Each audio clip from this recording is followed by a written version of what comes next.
CSR Black Sea is an independent initiative to generate a business network for corporate social responsibility around Black Sea region.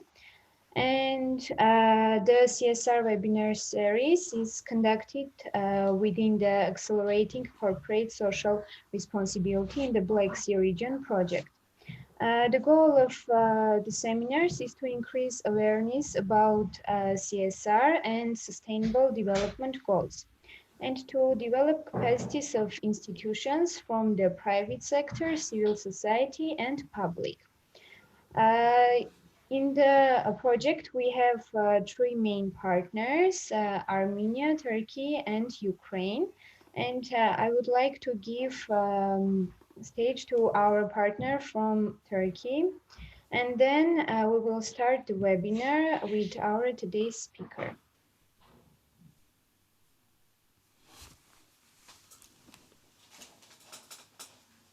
Thanks, Ina. Welcome, everyone. It's Hüseyin Yılmaz from CSR Turkey, and as Ina mentioned, this is some kind of CSR or partnership project also for us. We are implementing this project in three partners from Ukraine, Turkey, and Armenia.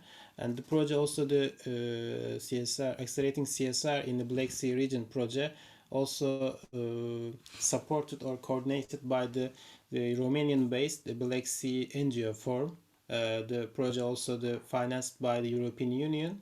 It's some kind of Black Sea NGO Forum, some kind of regional cooperation forum. They includes many CSOs, different backgrounds and different fields to create a partnership in the Black Sea region, increase social development, sustainable development goals, and CSR, sustainability, human rights in business, etc. The project also some kind of supporting or developing step for the Black Sea CSR Black Sea Network initiative. The initiative started in 2013, but now we are in the second phase of this initiative by our partners. And as you know, maybe already we implemented two webinars in CSR Black Sea project in here. The first one about the CSR 101. We talk about the background and the evolution of the CSR in the market and also in society. And then we host a guest speaker from IBM Turkey. We talk about the implementation of CSR in the Turkish market and also the global level. And then last week we had a meeting from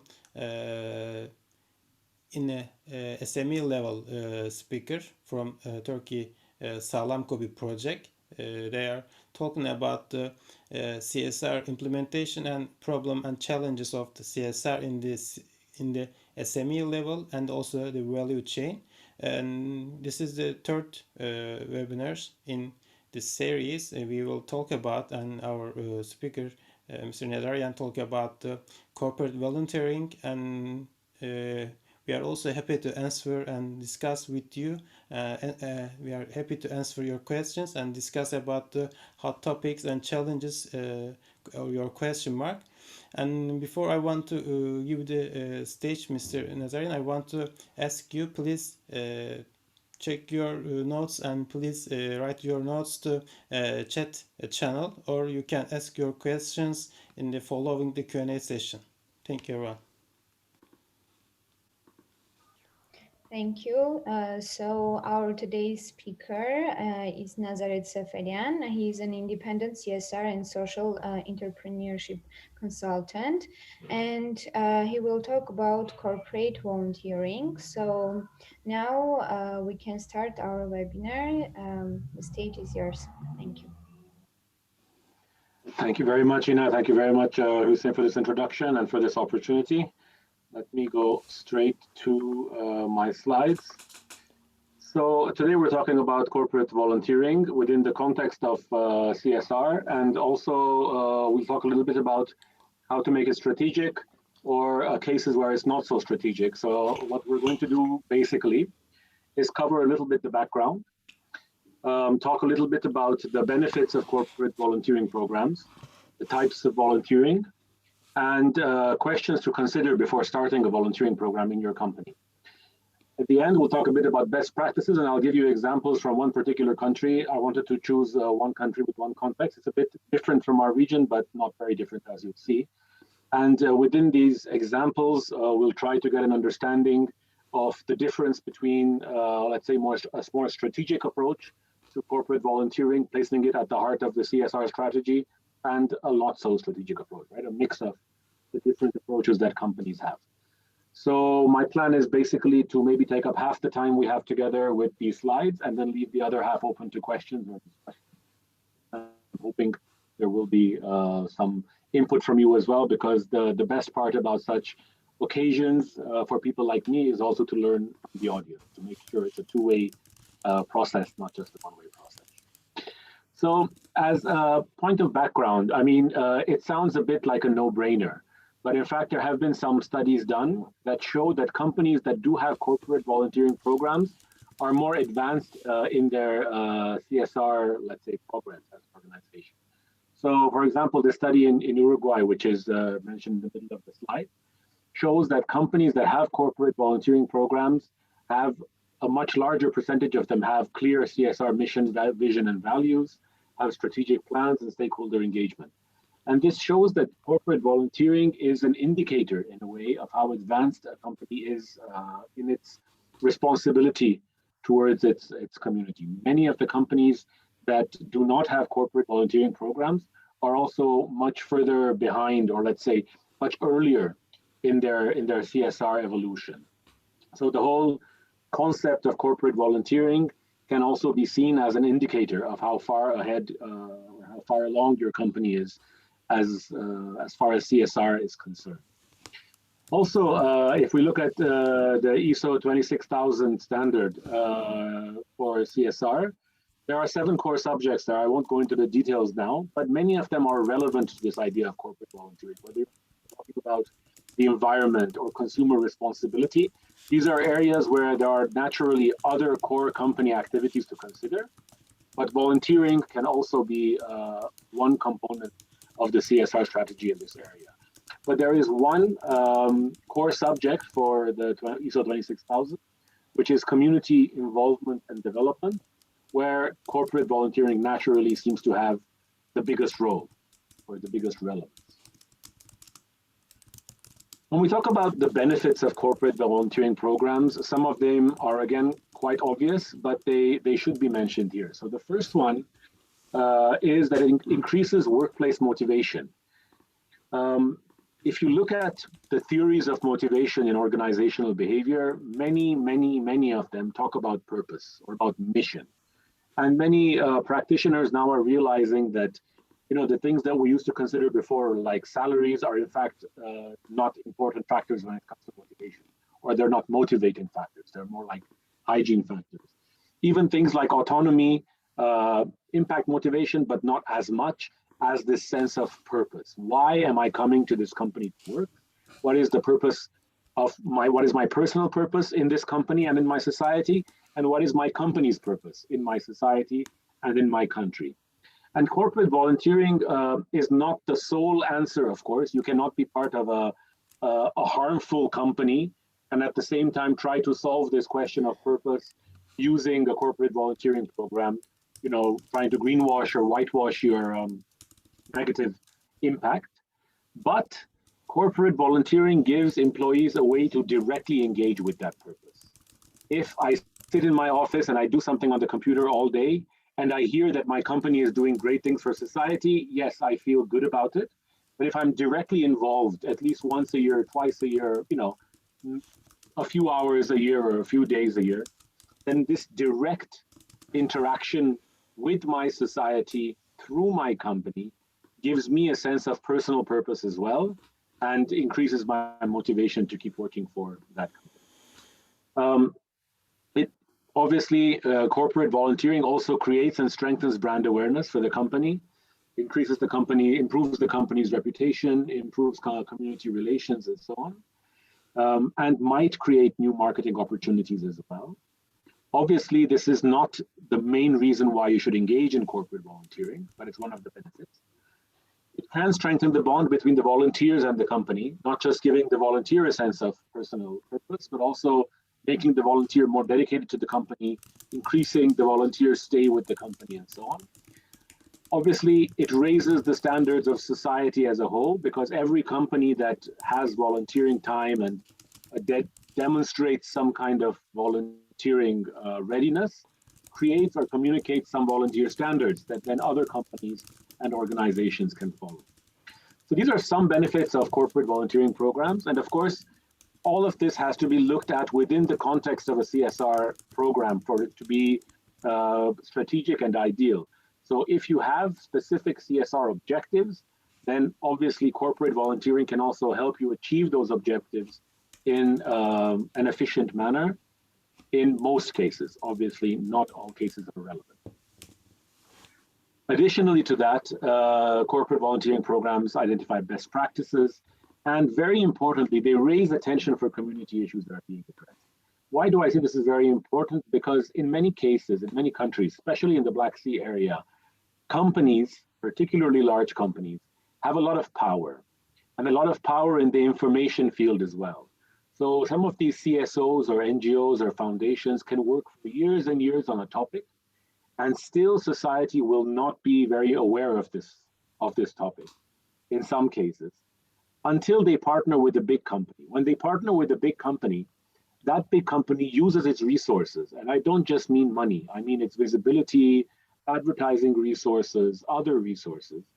And then that problem in society can really rise to the surface, and a lot more people will hear about this problem for the first time because of this company, rather than the CSO that's been working on this issue for years.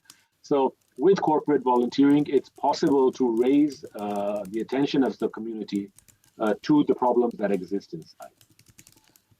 And finally, it also creates role models within the company, and sets standards for leadership, and in general improves the corporate governance. It has a role in improving corporate governance inside a company, these community volunteering or corporate volunteering initiatives. When we talk about the types of volunteering, there are basically two categories that I would like to discuss and present in more example later on at the end of this presentation. One is this concept of skills-based volunteering versus non-skills-based volunteering. What does this mean? Basically, with skills-based volunteering, companies use the skills of their employees that are relevant to their current jobs. So for example, if you have an IT company and you have programmers, let's say you have web developers, then an example of skills-based corporate volunteering is if these web developers, if the company provides some of these web developers pro bono to, let's say, CSOs or charities in the community, and provides free website development for those charities using their employees. So essentially the employee is doing the same job, more or less. He or she is developing a website, but in this case, for a few days a year, that objective or the product that the developer is working on is not the company's product. It's something that is being done for a charity. But the job of the volunteer is essentially the same as his or her day job. They're doing web development in both cases. So this is skills-based volunteering. Non-skills-based volunteering means that the employees are doing things that they would not necessarily do during their everyday jobs. There might be skills involved, no doubt, but these are not the skills that the employees would do on an everyday at their everyday job. So for example, there might be a new clinic that's opened up, or a new school that's opened up in the community, and the IT company sends its workers over for one day where they paint the walls and they do, other things. They entertain the children and things like that. So in this case, the employees who are volunteering are doing something which is very different from their everyday job. They're painting a wall while their everyday job is to develop websites. So this is non-skills-based volunteering. And there are advantages and disadvantages to both sides. So for example, with skills-based volunteering, the company is offering a real resource to its partners, whether they are charities, foundations, or whatever. These are usually skilled employees that cost a lot of money. So for a charity to develop its own website would cost a lot of money. But the company, instead of providing a cash donation to this charity, provides pro bono web developers, which saves the charity a lot of money and probably ends up doing a much more professional job than the charity would have been able to afford. So let's say the charity could have put aside a few thousand dollars or euros to hire a developer. These developers, they're a whole team, they have more experience, they have more skills, so they will end up doing a much better job than what the charity would be able to afford. So in this case, the companies provide real resources with skills and experience, and it also helps employees see that their job skills are being put to use in other contexts as well. So it could be interesting for them. So they could use their same skills, but in a completely different context. And maybe they'll learn something new about the charity, about the problem in society, or maybe even about their own skills. They learn a new or practice a new skill through this charity that they weren't able to do directly on the job because of, let's say, project specifications. Non-skills based volunteering is interesting because it gives employees the chance to do something completely different. So it gives them a break from their everyday jobs, also from the point of view of the kind of work that they're doing. So if you're painting a wall or if you're entertaining children, then you have a complete break from your usual kind of work. And on a motivational side or an energy side for that particular day, it can have an interesting positive effect. Obviously, there are also disadvantages to each. In the skills-based case, it's still the same job, more or less, that the employee is doing, while in the non-skills-based case, the disadvantage might be that, it's not skilled labor, essentially. So the charity is getting a bunch of employees to paint a wall, while in fact, they could have hired cheap labor to paint the wall, and they're losing a resource in a way. So this is, a very primitive view of it. Obviously, in both cases, if it's done right, then it's a win-win-win for everyone involved. The other kind of categorization to consider for corporate volunteering is short-term versus long-term. So this is, quite clear-cut. If I decide to do 1 day of volunteering and I choose a partner for that 1 day, and then after I finish that 1 day is done, then it's a short-term project. If I engage with an organization over a longer term, for a year, for several years, and we do activities on a rolling basis during the year and so on, then it's a long-term volunteering initiative. Some law firms, for example, Denton's, I know in our region, in the Black Sea region, has pro bono hours. Denton's is a law firm, and they have pro bono hours that their lawyers can provide to charities or nonprofit organizations. And this is a long-term corporate volunteering initiative. The partners might change, they very often do during the year. So one lawyer spends his or her pro bono hours on 3 or 4 different organizations during the year. But the initiative itself is a long-standing and long-term corporate initiative. So every lawyer knows that during the year, they have X number of hours that they can provide pro bono to a charity that either they choose or the company chooses for them. There's an internal communication that goes on there. So this is the other kind of categorization, short-term versus long-term. And when we talk about the examples at the end of these slides, we'll return to this categorization and see which each case is representative of. Moving on, here are a few questions to consider before starting a corporate volunteering program. Now, these are questions that I really recommend that anyone who is involved in such initiatives take seriously, because it can make the difference between a false start, so to speak, and a successful launch of a program. So first of all, if you are responsible for CSR in your company, but not for HR, obviously this is something that has to be developed in very close contact with the HR team. And the first question that you need to think about is how much staff time can actually be devoted to administering the recognition program that goes behind this volunteering program. Basically, how do you decide which initiatives are going to be accepted for corporate volunteering, who is going to take care of the logistics, the correspondence between partners, and so on. And will these, if you're a big corporation, will this initiative be administered from the company's headquarters or from local offices? And this can make a big difference, because if you have local offices, then it might make a lot more sense for your employees in local offices to get the chance to be directly involved in the program, in selection of volunteering initiatives locally. It's their community after all. Somebody sitting in the capital city might not know a lot about a location far away, a different city. So involving the local offices can be very, very beneficial and can have much higher impact. The questions are on your screen. I'm not going to go through each one by one, but senior management buy-in, question number 3, is super important. This is, I've seen this happen with my own eyes, where a corporate volunteering program is received with great enthusiasm in the middle management level, but then senior management starts to question it. And you really need to put the time to explain to senior management what the impact is going to be on the company, not just on the community. They might care about the community impact for sure, but impact on the community, whether it's in the form of public relations, reputation gain, whether it's in the form of actually solving a community problem or contributing to a community problem solution, that negatively impacts the company.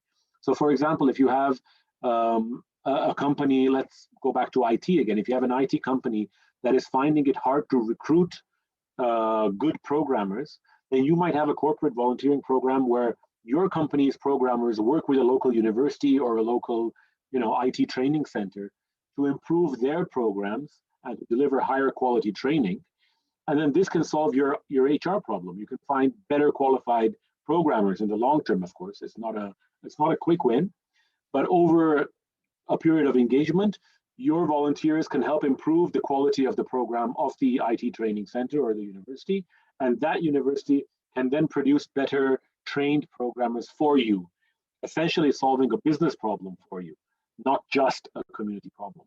And obviously this is the essence of strategic HR, trying to find win-win solutions that solve a business problem for the company and also solve an important problem in society.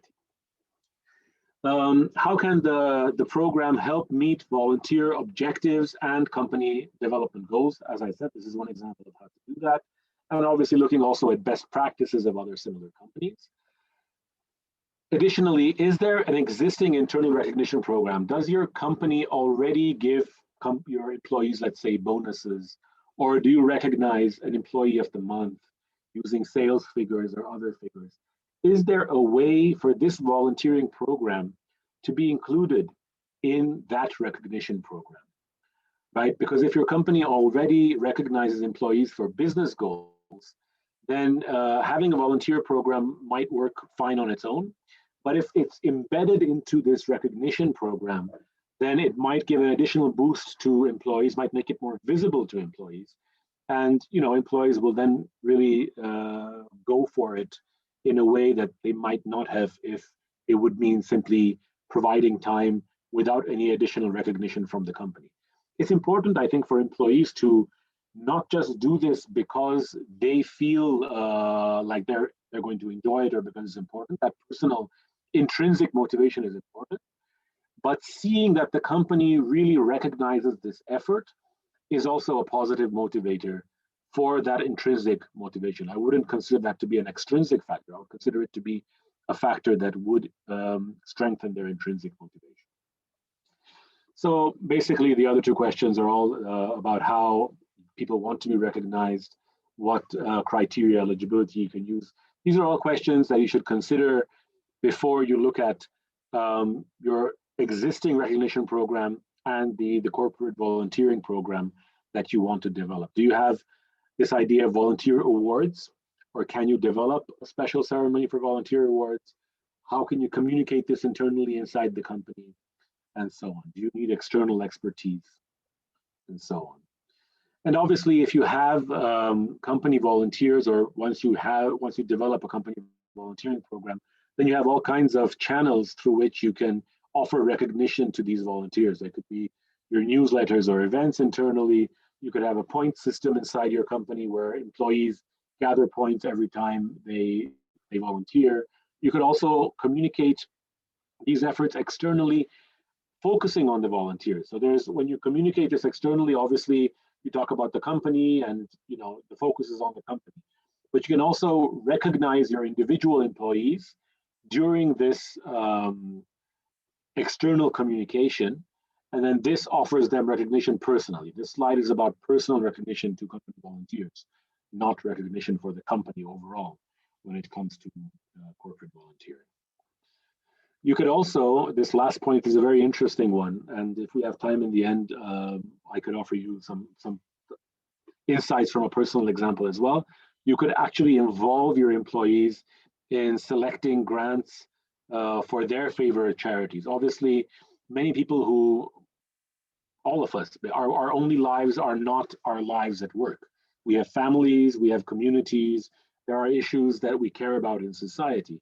So when our company offers to support some of these other issues, to support some of these other stakeholders in our lives, then it's a huge boost, and it really helps with motivation and employee satisfaction, and binds the employee to the company in a way like never before.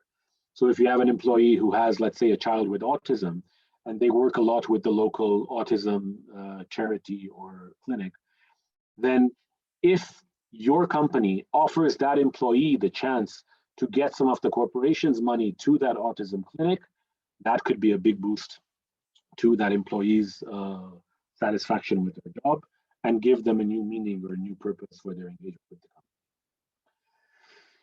Some of the best practices when it comes to corporate volunteering and engagement with other organizations. So first of all, the overarching recommendation here is that companies should work with other organizations when they develop their corporate volunteering initiatives.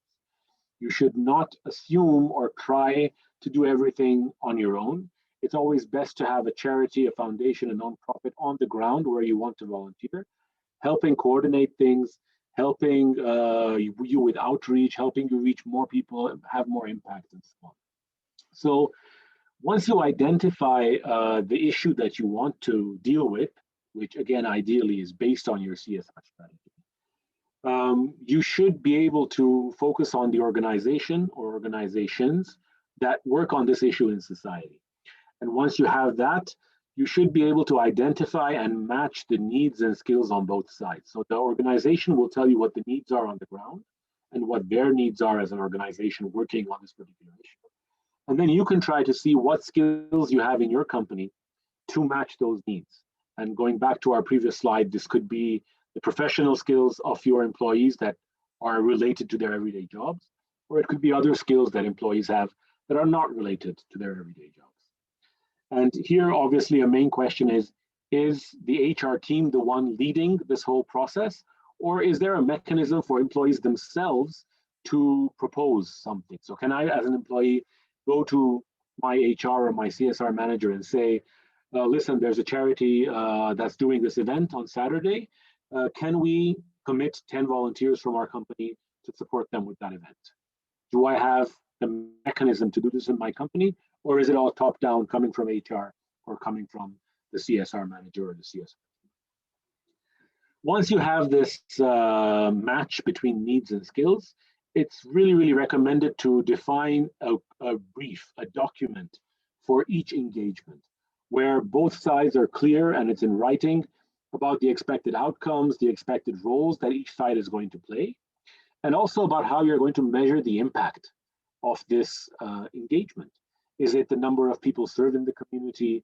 Is it something else? Are you going to have interviews with the beneficiaries in the end, before and after, maybe try to figure out the impact? It's really important for both sides, I think, to have some kind of impact measurement mechanism, even if it's a primitive one, for each engagement. And it also helps with public relations, with putting this in the news, So once you have that brief, you need to do your homework on both sides, try to understand what additional work you need to do before the actual day of the engagement, if it's a one-day event, or before the actual process of volunteering begins. Do you need time for training your employees?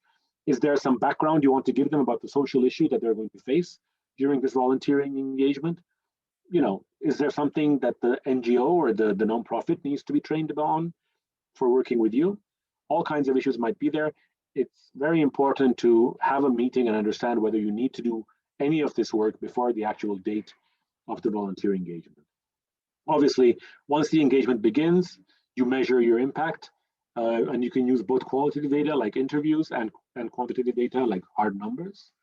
And in the end, you learn your lessons from this engagement and you try to replicate and you scale your volunteering efforts. I mean, ideally, companies will grow their corporate volunteering initiative from year to year, because the assumption is you're doing something good, and you're learning from your experiences, and you can keep growing that good impact if you plan things right and you learn the right lessons, basically. So now what I want to do is give you 3 quick examples of corporate volunteering taken from Ireland.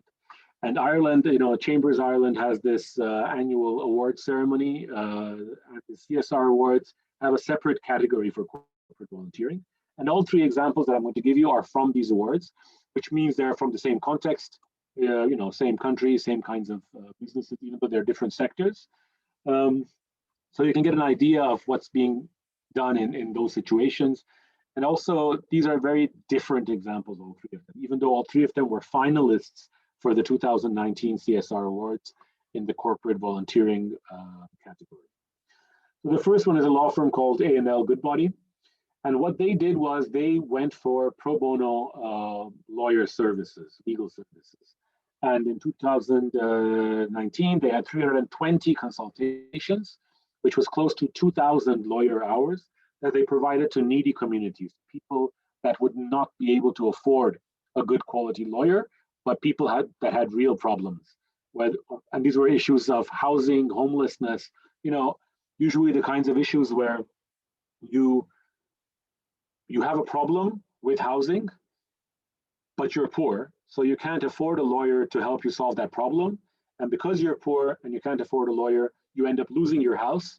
And because you end up losing your house, you're stuck in this cycle of poverty. Then you can't find a job, you have other issues.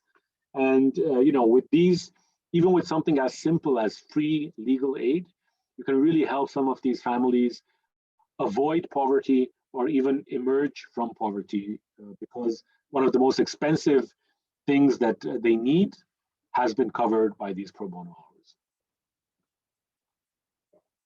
Excuse me. So that first one is a law firm in Ireland, ALM Goodbody, that is providing pro bono lawyer services, skills-based, long-term volunteering, because they do this every year.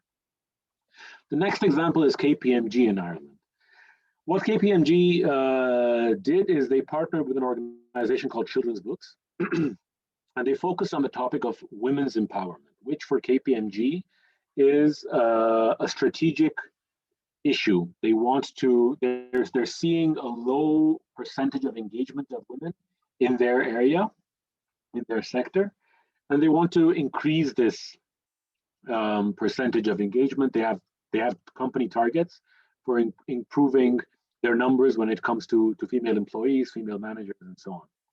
So they worked with an organization called Children's Books, and they delivered workshops, training, and book reading sessions. So they worked with children and educators on issues such as gender equality, women's empowerment. At the same time, their work directly with children also targeted education and literacy, which is also one of their strategic CSR areas. So basically, they had a smaller volunteering effort than the previous one that we saw, 60 employees, but they reached 800 students in schools through those 60 employees, and there was a lot of direct engagement. So in this case, this is a mix of skills-based and non-skills-based, because KPMG trainers developed training sessions for educators and worked with them, while other KPMG employees went and read stories to children. Right, so there's some of them that are using the same skills they would use at the workplace, even though the content might be different, while other employees are using completely different skills that don't come up in their everyday workplace, and they're working with a completely different audience as well, children, which is not the usual KPMG customer, so to speak. At the same time, this is also very strategic as the previous case, because it's very closely linked to their business strategy and their CSR strategy. The company wants to increase female engagement in their sector, because they feel like this will improve the sector overall and improve creativity and different approaches inside their company. And they're targeting education and literacy, because obviously they as a company hire people with a very high level of education, literacy, and their customers as well. When you're growing in your community the level of literacy and education, then as KPMG, you're growing potentially both your future labor pool as well as your future customer market. The more people with a good quality education in your community, the more chances that they will start businesses that will end up being KPMG customers. This is a very, very strategic approach. KPMG is targeting topics that are in their CSR strategy, and they're using corporate volunteering to further achieve those targets or come closer to achieving those targets. The last example is the Bank of Ireland. And what the Bank of Ireland did during that year was they helped older people in 3 cities and different communities in 3 cities maintain their gardens. So there's seasonal garden maintenance that people need to do once or twice a year, like treating their plants with certain fertilizers, pesticides, cutting the grass, cutting certain other plants, weeding and things like that. And there are people in Ireland that are, of an older age, and they can't really do all this physical work themselves. They live at home, they have a garden, but they can't do this physical work themselves. So Bank of Ireland in 3 cities, 450 volunteer employees, went out to these communities, to these people's houses, and they worked in the garden for several hours on one particular day. And it was a big event, lots of coverage, lots of smiling faces, great PR, great stories and everything. But here you'll see, first of all, that this is a more short-term engagement. They do this they've been doing it for several years, but it's 1 day in a year, basically, maximum 2, that they go out and they do this, and then that's it. The employee is done for the year, basically. So it's shorter term, and it's not really strategic. None of these gardens or none of these old people, they're not really priority stakeholders for Bank of Ireland. This is more of a corporate philanthropy initiative that's being achieved through sort of volunteer manpower. I would not call this a strategic CSR initiative. It's basically more of an ad hoc or more philanthropic in nature. So you have these 3 examples, and there is this mix. If you look at the first one, ALM Goodbody, very, very strategic, very, very skills-based. If you look at the second one, KPMG, also very, very strategic, but a mix of skills-based and non-skills-based. And if you look at this one, the Bank of Ireland, not strategic and also not skills-based. But all of these bank employees, they do all kinds of things in the bank. They might be from different departments, but gardening is not their everyday work activity. So the skills that they have in the workplace don't really translate to this corporate volunteering initiative. So I'm hoping that with these 3 examples, I've managed to cover this range of different categories, and you have a clearer idea of what it means to have skills-based volunteering versus non-skills-based volunteering, as well as short-term volunteering versus longer-term volunteering. So to basically recap the discussion, I mean, we've covered the slides for the day. There are different kinds of corporate volunteering initiatives, and it's very, very important, desirable to make it as strategic as possible, to try to find the way to use this corporate volunteering program to further achieve your CSR strategies in the company, as well as the company's business targets. So as far as slides are concerned, that's it. This is my contact information. Now I'm now ready to answer any questions that you may have, address any other issues that have come up. Thank you very much. Thank you so much for a very informational presentation.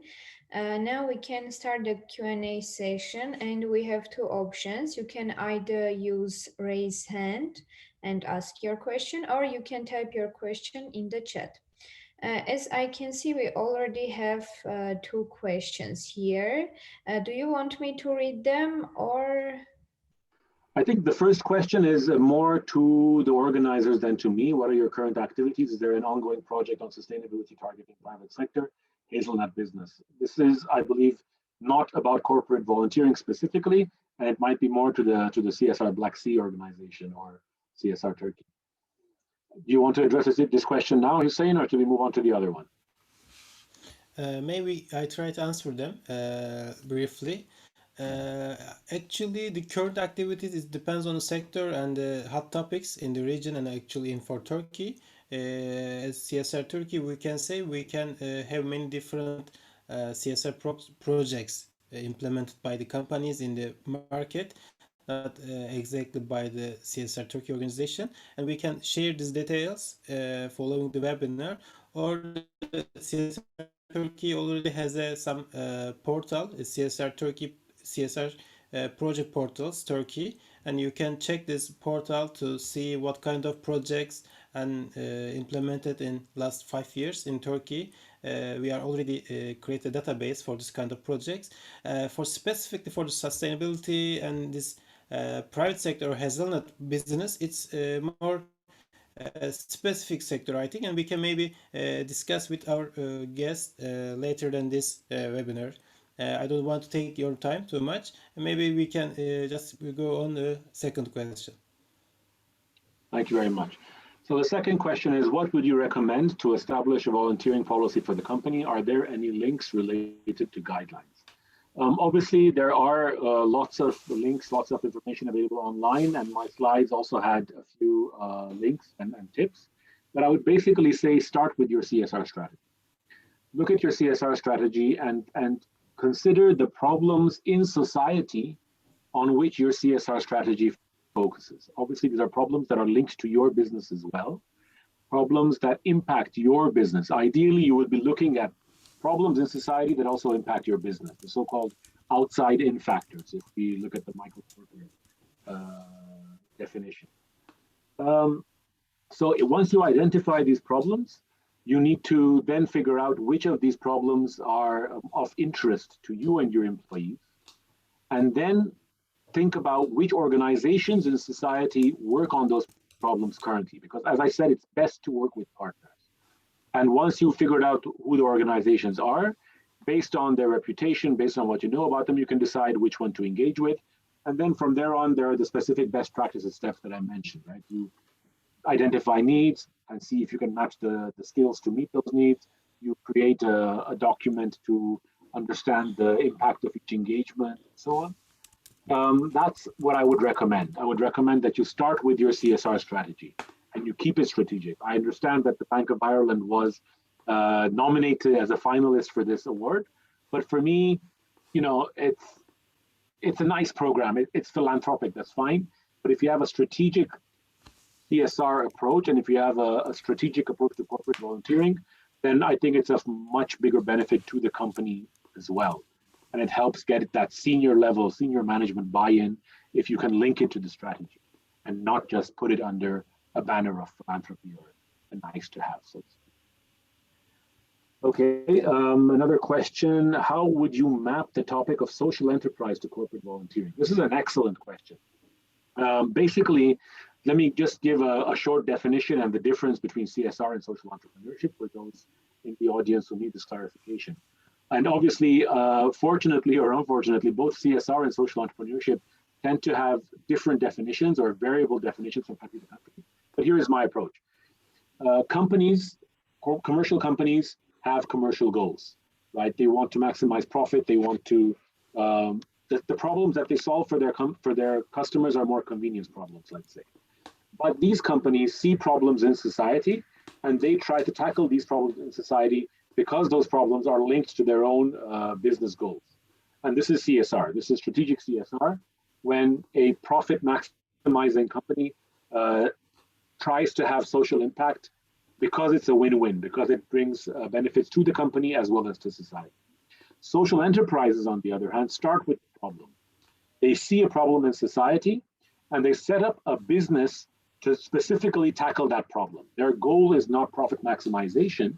Profit can be a means to solving that problem. While in this case of CSR, solving that problem can be a means to more profit. So it's a bit of a chicken and egg, and there is a lot of potential synergy between the two.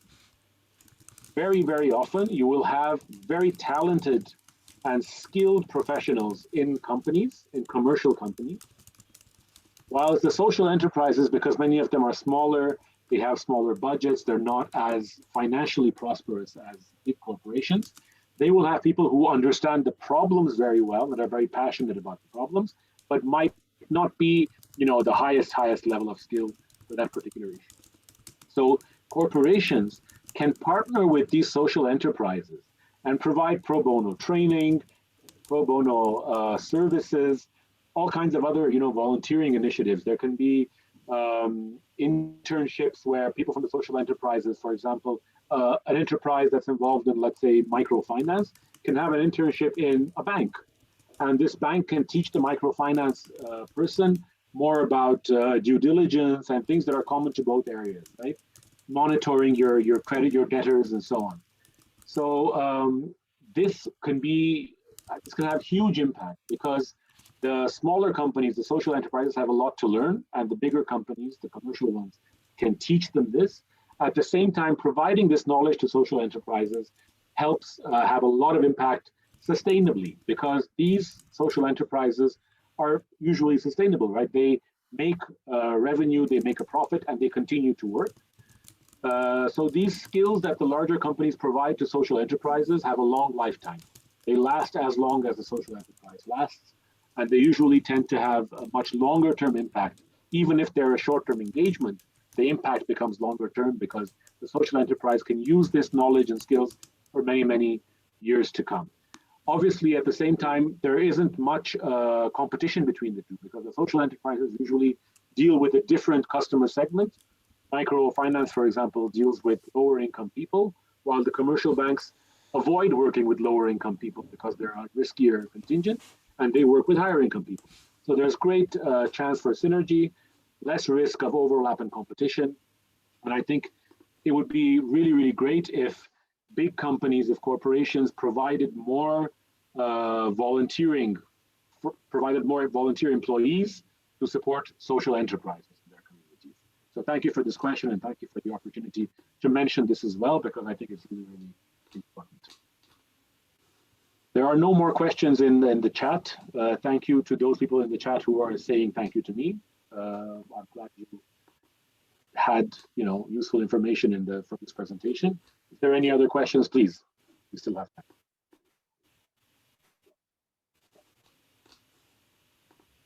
As I can see, there are no raised hands.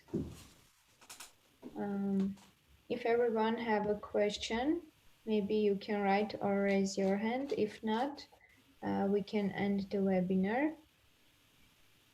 So thank you so much for participating and asking questions. It was a very interesting webinar. And again, I want to mention that there are more webinars during these months, and you can check them in the registration link and again join us during the other webinars. Thank you so much. Have a good day. See you during the other webinars. Thank you very much. I look forward to seeing today's participants next week as well. I'll be on the next week's webinar as well. So thank you very much. I hope you found it useful, and have a good evening. Thank you to the organizers as well.